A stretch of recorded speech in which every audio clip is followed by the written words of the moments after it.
Welcome back, everyone, to Full Circle Florida. Joining us right now with the view from the White House and Capitol Hill there behind him, ABC News Political Director Rick Klein. Rick, this week we saw inflation finally ease to 3%, the lowest level in years, at least on the national level. Here in Florida, it's actually 7.3%. Some say this is the beginning of the end for the Fed raising rates, but it's not over. So the Biden administration, are they out of the woods in the economy? Should they be spiking the ball in the end zone with so-called Bidenomics if so many Americans are still struggling to keep up?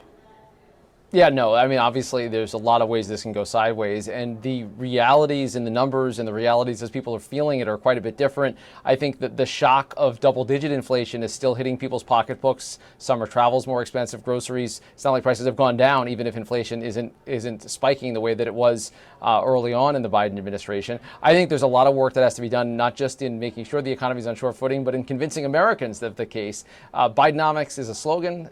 The reality is going to be a lot more complicated politically.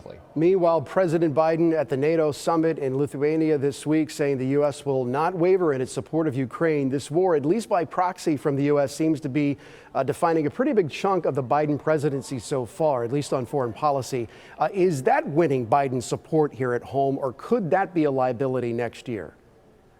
I think the president has to feel pretty good about, the White House has to feel pretty good about this trip. The fact that NATO got a little bit bigger, the fact that President Zelensky is not angry over the fact that Ukraine isn't being added, he kind of gets the gig on this, are good things. You're hearing a lot of rumblings in the Republican Party about this being a prolonged war, that the United States should not be providing munitions, but there's a lot of political splits there too. Republicans haven't really agreed with themselves on this. So I think, look, we don't know where it's headed. There's a lot of things, just like the economy, where the war in Ukraine could go in a very bad direction very quickly, but the initial play by the president to try to arm the Ukrainians and keep that support up without engaging in a direct war with Russia seems to have been successful, at least so far. Meanwhile, I've got about 30 seconds left. Trump dominating the polls on the Republican side of the primaries right now.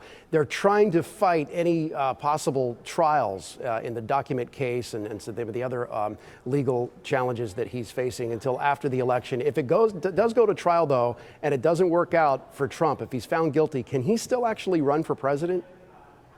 He can. There's nothing that keeps him from doing that in the law or the Constitution. He could even potentially pardon himself or end any proceedings. It's impossible to imagine, even if there is a trial, that all the appeals would be exhausted before next November. So his best chance may be just winning the presidency and using that to dispose of his legal issues. The calendar just doesn't match up, at least right now. Rick Klein from D.C. Appreciate it.